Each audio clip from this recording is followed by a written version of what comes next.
सह यज्ञः प्रज्ञा सृष्ट्वा पुरा उवाच प्रजापति अनेन प्रसविष्य ध्वन्नेशवः अस्तु इष्टकामधु। सृष्टि के आरंभ में ब्रह्मा ने मानव जाति को उनके नियत कर्तव्यों सहित जन्म दिया और कहा, इन यज्ञों का धूमधाम से अनुष्ठान करने पर तुम्हें सुख समृद्धि प्राप्त होगी और इनसे तुम्हें सभी वांछित वस्तुएं प्राप्त होंगी। जिस प्रकार सूर्य पृथ्वी के अस्तित्व को बनाए रखने और जीवन निर्वाह के लिए ताप और प्रकाश की व्यवस्था करता है, भूमि अपनी मिट्टी से हमारे पालन पोषण के लिए खाद्य पदार्थ उत्पन्न करती है और उत्तम जीवन शैली के लिए अपने गर्भ में आवश्यक खनिज पदार्थों को समाये रखती है। वायु हमारे शरीर में प्राण शक्ति का संचालन करती है। इसी प्रकार हम मानव भी भगवान की सृष्टि रचना के अभिन्न अंग हैं।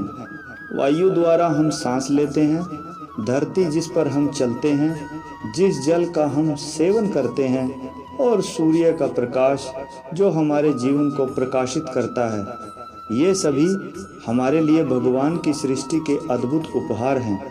जिस प्रकार हम अपने जीवन को बनाए रखने के लिए इन उपहारों का उपयोग करते हैं, उसी प्रकार से हमें अपने नियत कर्तव्यों का निष्पादन करते हुए सृष्टि में व्याप्त प्रकृति द्वारा प्रदत्त शक्तियों का उपयोग भगवान की सेवा के प्रति करके उनके प्रति कृतज्ञता प्रकट करनी चाहिए। ऐसे ही यज्ञ की अपेक्षा भगवान हम मनुष्यों से करते हैं।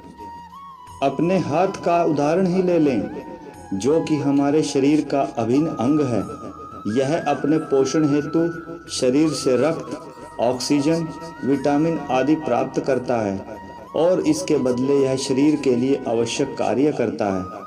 यदि हाथ यह सोचने लगे कि शरीर की सेवा करना एक बोझ है और यह निर्णय कर ले कि शरीर ही उसकी सेवा करे, तब हाथ एक क्षण के लिए भी चेतन नहीं रह सकता।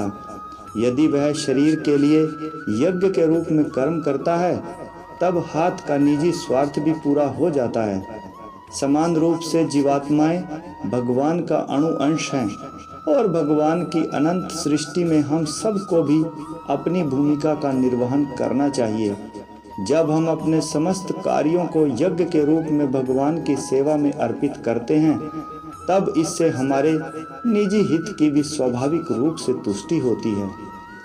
प्राय हवन कुंड में अग्नि प्रज्वलित कर हवन करने को यज्ञ कहा जाता है, परंतु भगवत गीता में वर्णित यज्ञ में धार्मिक ग्रंथों में लिखित सभी नियत कर्म भी सम्मिलित हैं, जिन्हें हम भगवान को अर्पित करने के भाव से संपन्न करते हैं।